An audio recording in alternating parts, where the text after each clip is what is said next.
Hey, it's Rich here. I made a video a few months ago showing my new setup for sleeping in my 2017 Honda CRV. And in that video, I showed how I now keep one of the back seats in the seated position, and I have my bed, my mattress behind the driver's seat. I used to have it on the passenger side, but now I have the bed on the driver's side, behind the driver's seat. And in that video, I showed several other things that I had done. But one of the things I showed was the shelf I built in the back, near the back window of the hatchback. How I used a closet pole and I made a shelf in the back that's elevated above my bed.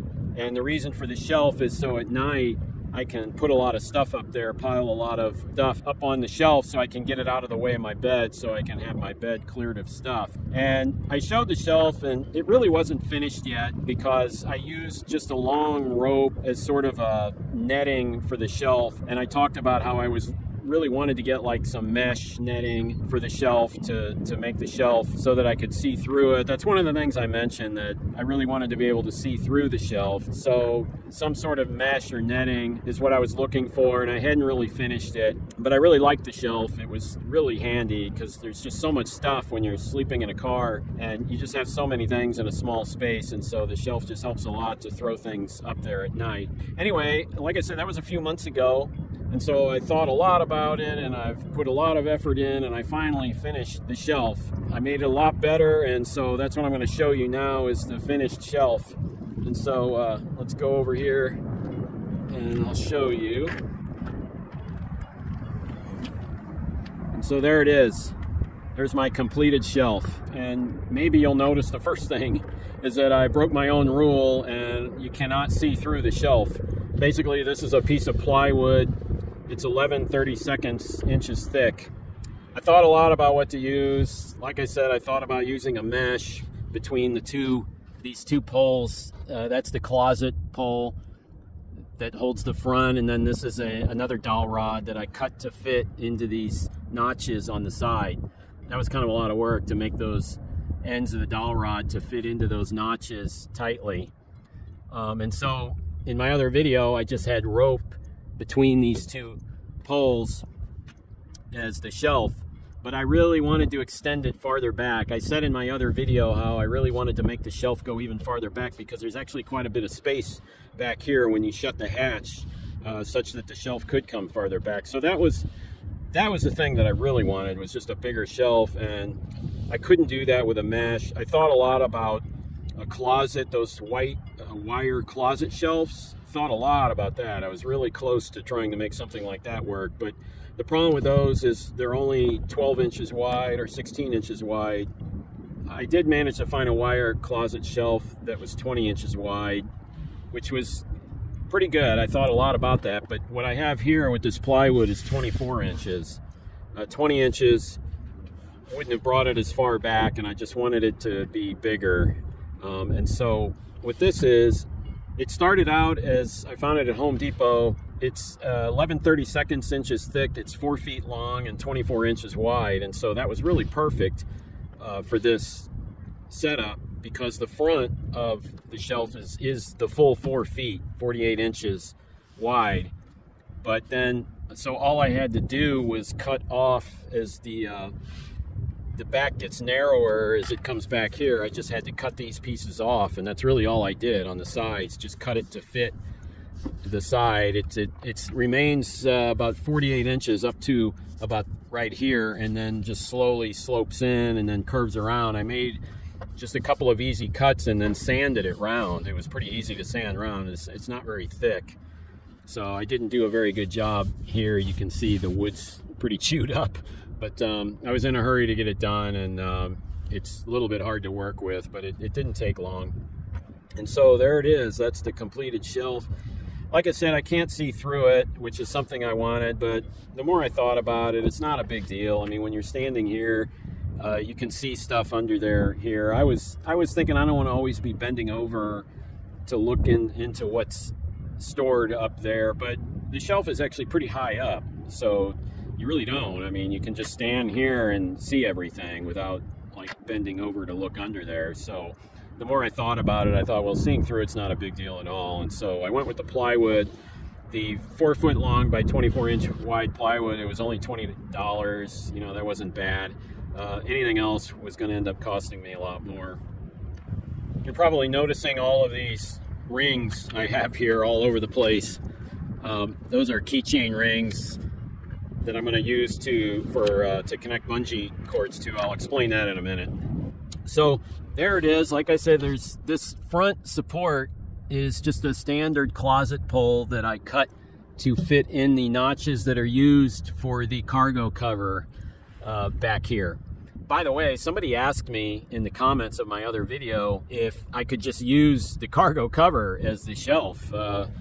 For any of you that have a Honda CRV, I mean, yeah, you put that cargo cover and just pull it, and then that's what these notches here support the end. And I thought about that, but it's not very sturdy. It's just a piece of fabric or vinyl or something, most of it, and it's pretty flimsy. And so it could maybe support a few very lightweight items, but certainly not anything heavier would break it, I think, or tear the fabric. And I didn't want to break it, risk breaking it. And as it turns out, when I'm on the road, I end up just piling a lot of stuff on this shelf, just a lot, and it gets really heavy, like backpacks and things with, you know, with a computer in it or whatever. And so there's a lot of weight up there. And so I think this will support it pretty well. Anyway, I had to, like I said earlier, I had to make this dowel rod in the back special so that it would fit in these notches here.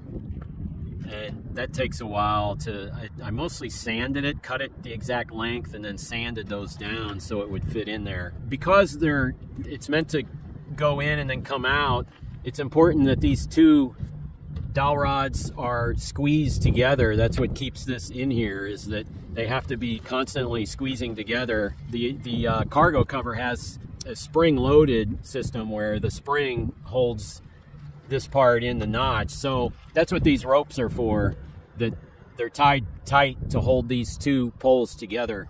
And there's on that side a rope on that side tied tight to hold the pole together. And then the way I fasten the plywood to the poles are just zip ties. Pretty simple. I just use a zip tie, drilled 2 holes in the wood, and just put a zip tie up through the bottom and then around, and then tied off the zip tie there. So I did that. There's 2 back here, and then 3 on the front closet pole. 1 there, and then over there. And then in the center, and this is what really makes it so it can hold a lot of weight, is the cargo tie in the ceiling. I used this rope, and I just drilled 2 bigger holes here so that I could wrap the rope a couple of times around this back dowel rod. And so that just provides a lot of support. So you can put really heavy stuff up here, and it's really no problem, and this holds most of the weight. The front flexes a little bit with the closet pole, flexes a little bit, but back here it's just really solid. And so here is the inside view.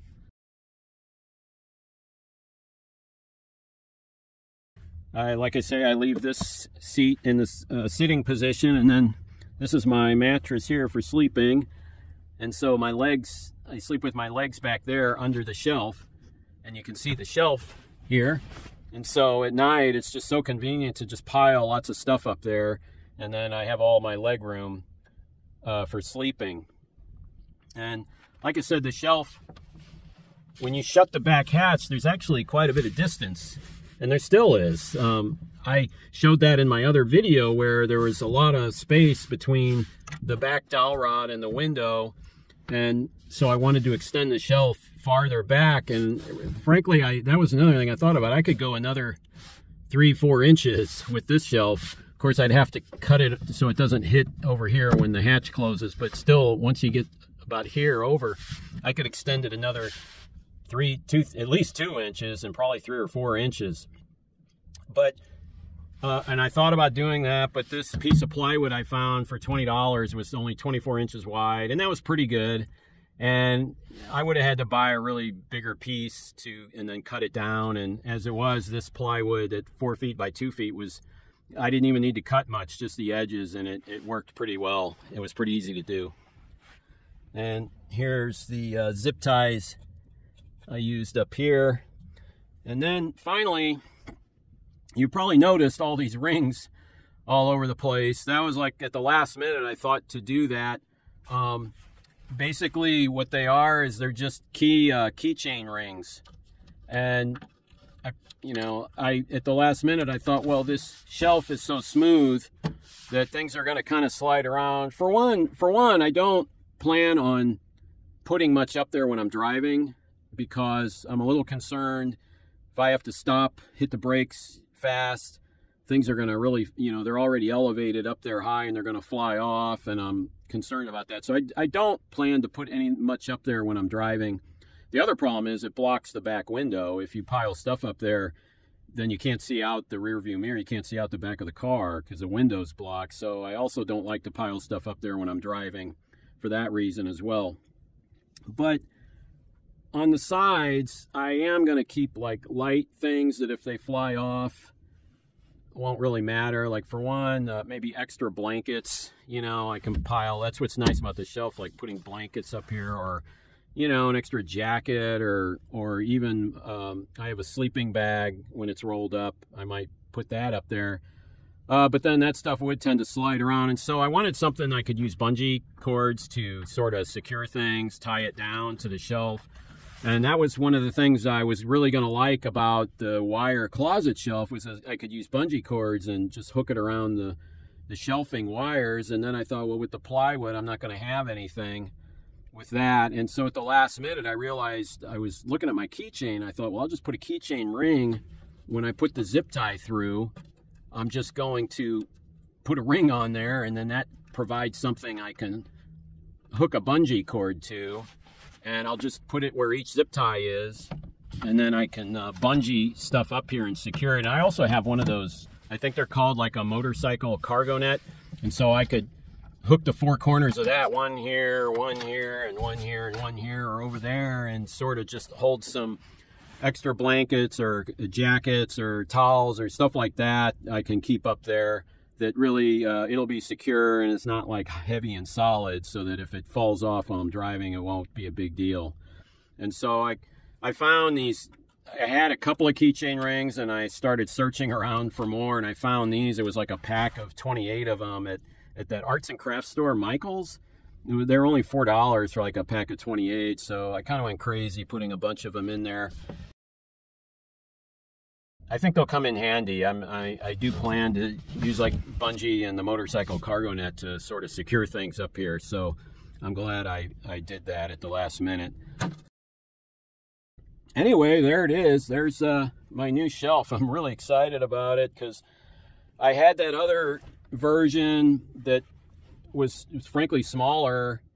And boy, it really is useful. I can't tell you, it changed a lot. It just made sleeping in the car so much easier, that I can just pile tons of stuff up there at night. And so I'm getting ready to go out on the road here in a week. I'm going to leave. And so I haven't officially used this shelf yet, but I plan to starting next week.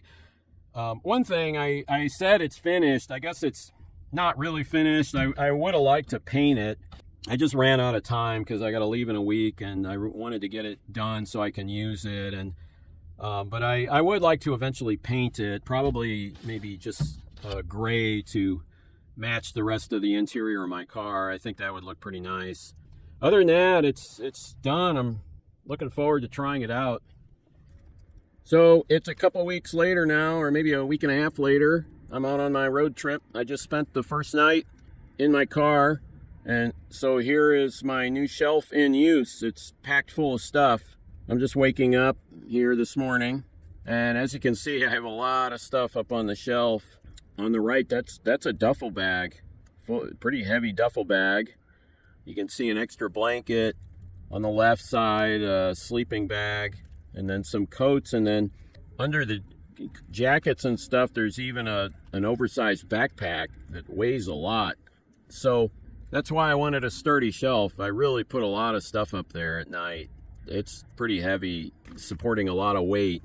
Somebody asked me again why I didn't just use the cargo cover that came with the car. And this is why. It's because I really do put a lot of stuff up there. I think the cargo cover, you could put a few light things up there, maybe the jackets, but nothing really heavy because it was kind of flimsy. I think it would break. But this new shelf supports it all just fine. So anyway, I'm just waking up here, and so that stuff really clears out my bed.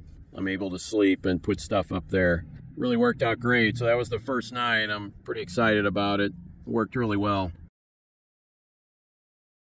So that wraps it up for this video. If you liked it or found it helpful, please press the like button. And if you like this type of content, please consider subscribing to my channel. I'd really appreciate that. Anyway, that's it for this video, and I'll see you in the next one.